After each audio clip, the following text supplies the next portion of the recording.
yang paling kena dampak adalah perempuan dan anak. Lanjut, Mbak. Nah, sekarang bagaimana melihat situasi seperti itu?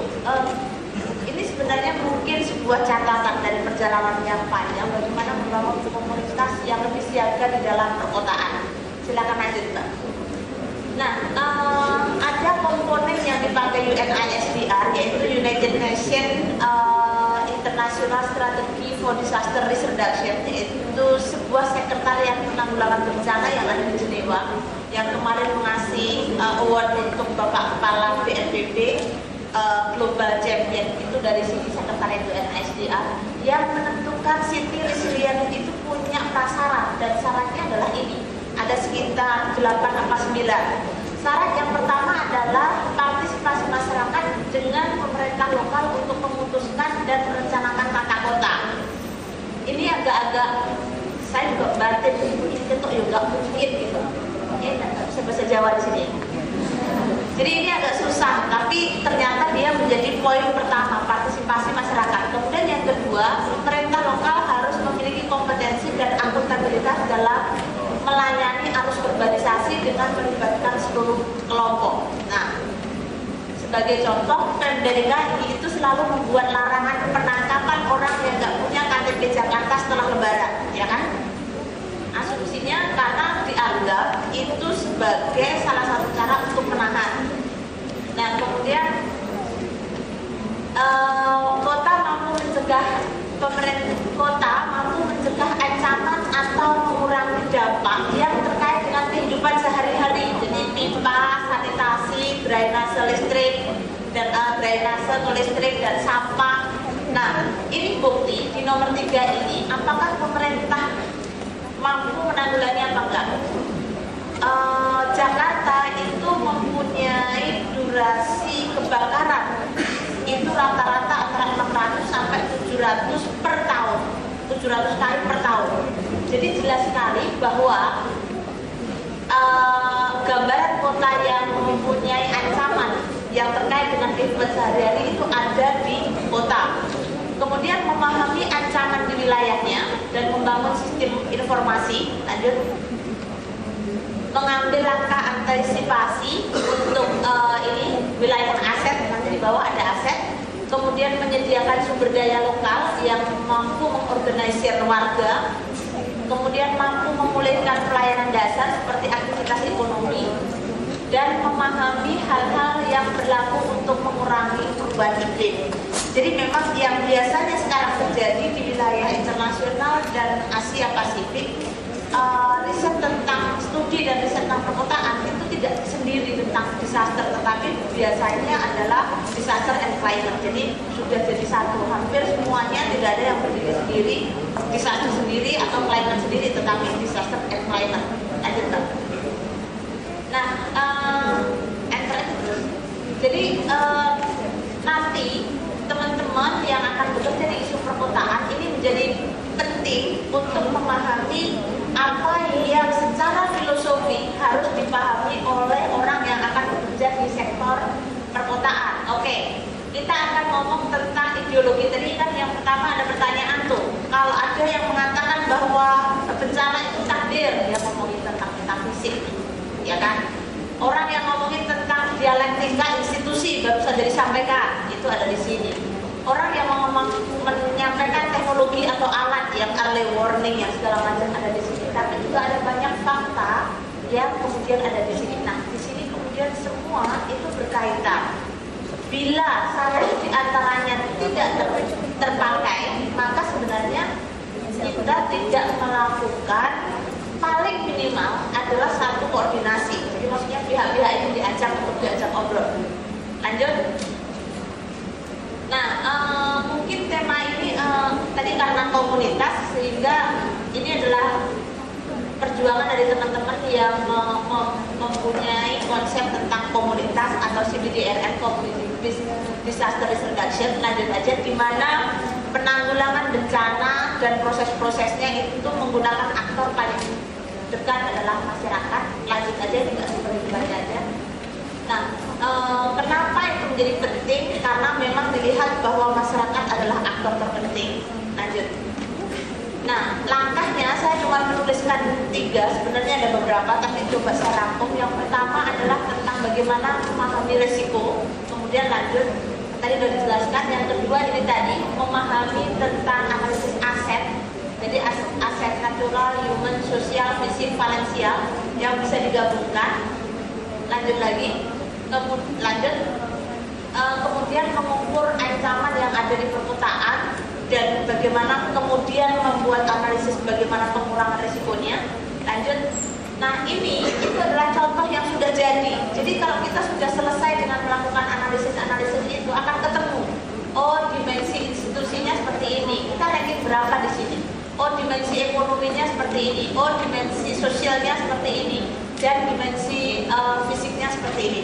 Nah, moga-moga dengan seperti itu kita bekerja pada satu hal yang sungguh-sungguh dan menyeluruh sehingga tidak pincang. Kan biasanya itu kalau saya bekerja untuk isu gender aja. Kalau kita bicara tentang ekonomi aja kita tutup mata yang lain. Moga-moga dengan fakta tadi membuka buat kita semua bahwa wilayah disaster adalah everybody's business, adalah wilayahnya semua orang. Demikian yang saya sampaikan. Terima kasih. Assalamualaikum warahmatullahi wabarakatuh.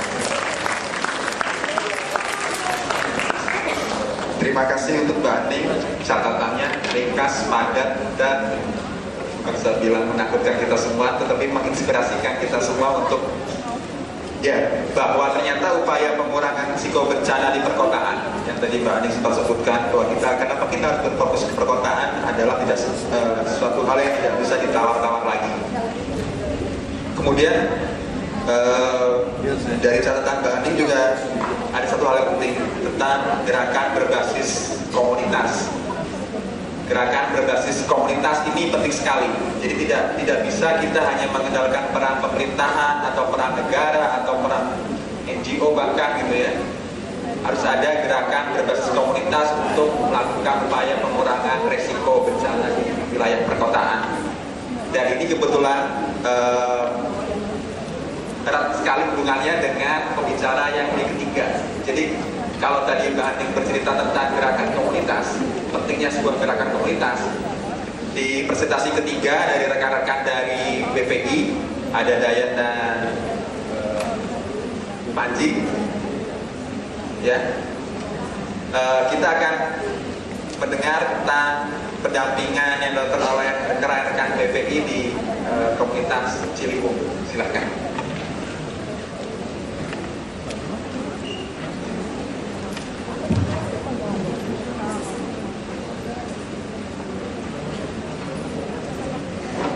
Selamat sore Bapak Ibu dan teman-teman semuanya. Masih lemas nih ya, sore. Selamat sore semuanya Bapak Ibu, teman-teman. Terima kasih banyak buat ketabahan hatinya untuk mengikuti sesi sampai sore hari ini. Ya, saya Daya, gitu kan. Saya di sini berdiri sebenarnya saya bekerja di World Vision Indonesia. Lalu saya adalah mantan psikologi ya, yang lulus tahun 2010. Saya ngambil di Magister Psikologi Terapan di Intervensi Sosial. Saya di kelasnya Mas Wahyu. Jadi sebenarnya saya dikontak untuk datang sini untuk membagikan sedikit tentang tesis saya. Tesis saya kebetulan berhubungan dengan komunitas banjir di RW 3 Cawang ya, Jakarta Timur. Jadi ada presentasi saya kan bagi dua, saya bersama dengan teman saya dari WPI. Jadi saya sebenarnya membagikan potret masyarakat seperti apa sih gitu kan yang tinggal di RW 3 Cawang Jakarta Timur gitu kan, dengan teori yang saya gunakan. Waktu itu saya menggunakan teori sense of community. Jadi bagaimana potret partisipasi masyarakat yang tinggal di pinggir Kali Ciliwung. Itu dari saya. Lalu teman saya Mas Panji akan bicara tentang apa yang best practice ya, apa yang dilakukan oleh kami oleh WPI di masyarakat tersebut. Saya sendiri tidak berkecimpung langsung di program penanggulangan bencana di BPI, hanya kebetulan saja tesis saya ambil di situ. Baik, itu introduksinya. Ini yang pertama, silahkan.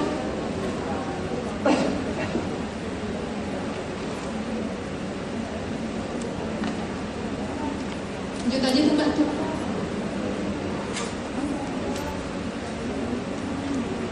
ini bicara tentang profil singkat, seperti apa sih gambaran RW 3 Cawang di Jakarta Timur. Di kurang lebih luas wilayahnya 13 hektar ya, ada 15 RT. Ini data tahun 2008, ada 756 KK dengan apa namanya 3.000 orang lah, tapi mungkin sekarang pasti lebih banyak dari ini ya. Mayoritasnya buruh, pedagang, karyawan swasta, dan PNS. Letaknya sendiri dari 3 tuh sejajar dengan permukaan Kali Ciliwung. Jadi ya kalau misalnya kalinya meluap dia pasti banjir. Dari 15 RT, 4 RT tuh jadi langganan banjir tiap tahun. Ya ini RT 2, 4, 7, dan 15. Lanjut. Lalu ini yang berkaitan dengan hal kerentanan di RW 3 Cawang. Sebenarnya Kelurahan Cawang itu letaknya strategis, yaitu di dekat PGC, Pusat Grosir Cililitan, ada rumah sakit Budi Asi gitu kan, dan banyak lokasi-lokasi ekonomi yang strategis ya. Ada persoalan historis, sebagian besar penduduk lahir dan dibesarkan di bantaran Sungai Ciliwung. Tingkat ekonominya juga kurang ya. Hal ini mengakibatkan salah satu faktor mengakibatkan mereka nggak punya opsi untuk pindah gitu ya tadi ya, pindah cari lokasi yang lain. Lalu ini ada persoalan banjir, ada banjir kiriman, ada sedimentasi sungai yang termasuk akibat sampah, lalu pembangunan rumah di bantaran sungai. Lanjut. Nah ini hasil baseline saya, lanjut. Ini kondisi banjir tahun 2007 sampai dengan banjir terjadi 200 cm sampai 8 meter waktu itu ya. Lanjut. Nah ini. Lalu saya melakukan FGD dan ini hasil temuannya. Kebanyakan warga tuh mereka nggak mau meninggalkan wilayahnya gitu kan, dan mereka nggak punya rencana pindah. Kenapa? Karena banjir itu sudah biasa ya. Banjir itu terjadi bukan waktu tahun 2007 saja. Dari sejak zaman dulu tuh banjir dari tahun ke tahun. Jadi mereka menganggap banjir itu biasa banget gitu. Yang menarik di sana adalah tadi yang Mbak Nika atau Mbak Iren bilang ya, di sana ada tim yang digagas sendiri oleh masyarakat. Jadi ada komunitas yang lahir dari masyarakat peduli terhadap banjir gitu kan. Ini dibentuk oleh pemuda-pemudanya yang peduli gitu kan. Lalu kecenderungannya mereka masih sering ngandelin orang pihak luar ya kalau misalnya banjir gitu ya. Oke lanjut. Ya, terus tadi Pak.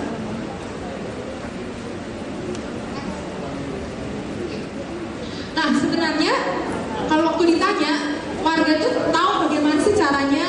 Kalau sekarang ini mereka tinggal di lingkungan banjir, terus bagaimana cara untuk mengatasi, mengurangi dampak itu mereka bisa menyebutkan gitu. Mereka bisa tahu, oh kalau saya nggak melakukan ini akibatnya gini gitu kan. Mereka tahu gitu kan. Cuman mereka juga ngaku bahwa mereka belum bisa berpartisipasi aktif dalam kegiatan yang mengurangi risiko bencana. Padahal mereka bisa menyebutkan, oh ada biopori, ada membuang sampah di tempatnya gitu kan, dan yang lain-lain. Lanjut.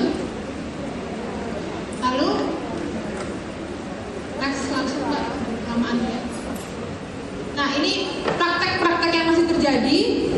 Ini warga masih membuang sampah di kali karena nggak ada tempat sampah. Dulu ada tempat sampah di tahun terakhir 2010 masih ada tempat sampah disediakan di Rumah Sakit Budi Asi. Tapi menurut Mas Panji sekarang nggak ada sama sekali tempat pembuangan sampah. Jadi udah praktis lempar aja ke kali, tinggal cemplung gitu kan.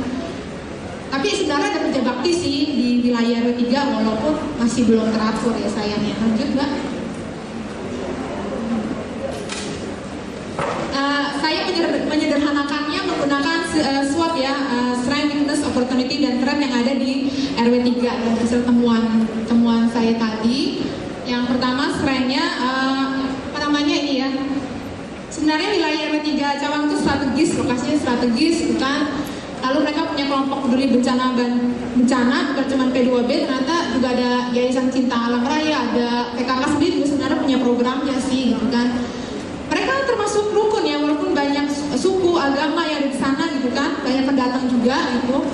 Terus ternyata juga mereka punya banyak potensi, punya banyak keterampilan, keahlian gitu, sering di training kan karena wilayah rentan kan sudah dapat pelatihan gitu kan. Lalu terbuka dengan pihak luar. Weakness-nya ya ini mereka pasrah saat banjir, mengandalkan pihak luar, kurang berpartisipasi aktif, kurang inisiatif, kurang percaya sama pengurus RTW, RW, kurang percaya sama warga, dan kurang berminat kalau misalnya ada pelatihan atau intervensi dalam jangka panjang. Oke, lanjut. Lalu ada opportunity dan threat-nya. opportunity-nya yang pasti yang menarik adalah di RW 3 Cawang tuh banyak perusahaan atau lembaga yang ada di situ ya, di sekitar Cawang, yang harusnya sebenarnya bisa dijadikan mitra oleh mereka gitu. Ini waktu itu zaman saya pengurusan RW masih baru gitu ya. Terus pihak kelurahan selalu mendukung kegiatan siaga banjir RW 3. Lalu RW 3 Cawang tuh menjadi dampingan secara intensif lalu program BPI yang ada di sana ya, yang di Jakarta Timur.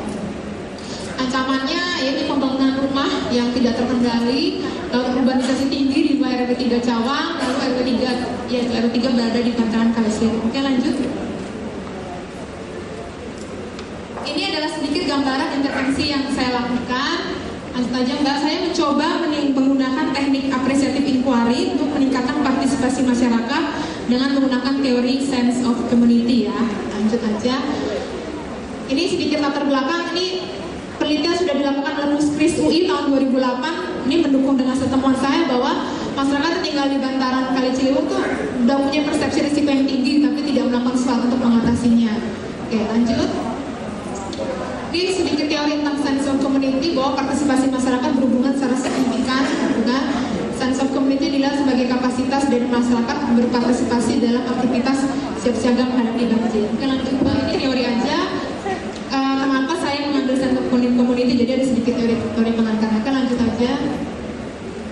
Ini sedikit pengantar sebenarnya apa itu sense of community ya.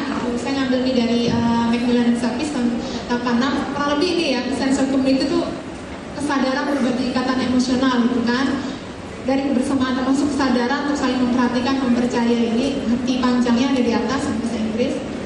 Oke, jadi rasa kebersamaan, belonging gitu kan ada di situ. Oke, lanjut. Ini komunitas sudah dilihat sebagai lokalitas atau komunitas sebagai bentuk hubungan ya. Oke, lanjut. Sense of community sendiri ada 4 dimensinya yang di situ ada membership, lagi Mbak, ada 4 ya, oke. Ada pengaruh, ada integration dan fulfillment of needs, lalu ada share emotional connection. Jadi saya menggunakan dimensi ini untuk mengukur, untuk memotret bagaimana sih kondisi real masyarakat yang tinggal di Kali Ciliwung. Oke, lanjut Mbak.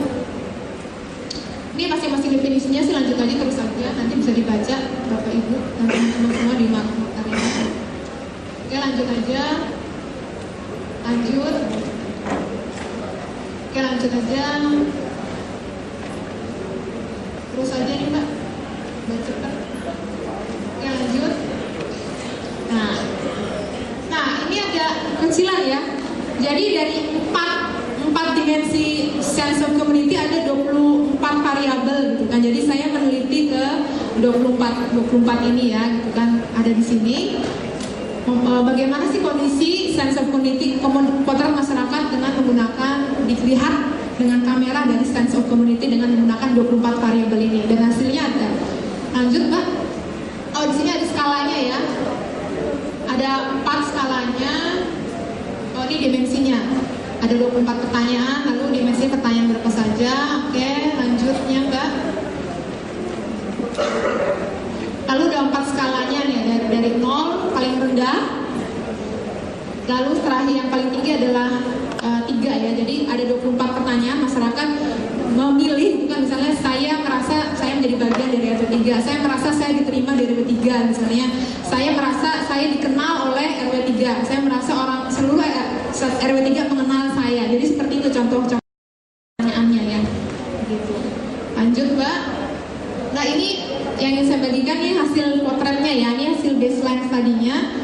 Ini memang ini sedikit ya, 80 orang, jadi ini dimensi-dimensinya bukan, ternyata masih kecil ya, rata-rata nilainya masih di bawah 2 ya, paling tinggi kan 3 ya sebenarnya ya, di bawah 3 masih rata-rata 1,8. Ini masih reinforcement of need ini bahwa masyarakat merasa bahwa dia bisa menemukan kebutuhannya di RW 3 gitu kan, ini kecil. Membership sendiri walaupun masyarakat sendiri tinggal di RW 3 sebagai lokalitas, cuman apa ya, attachment dia di RW 3 sendiri belum kuat, masih rendah juga gitu. Demikian juga pengaruh, bagaimana dia dapat mempengaruhi RW 3 dan bagaimana RW 3 mempengaruhi hidupnya dia gitu. Ini juga kecil. Yang cukup tinggi adalah ini ya, 12 2,2 ini bicara tentang emosi yang dibagi gitu kan, ini tentang pengalaman emosi, pengalaman sejarah. Ini cukup tinggi karena masing-masing semua R3 mengalami banjir, jadi saat banjir tuh mereka bersatu, jadi seperti itu. Jadi ini lebih tinggi dibanding yang lain. Jadi ini potretnya saya pikir mungkin hampir sama juga ya dengan masa urban yang lain, saya belum tahu juga, tapi ini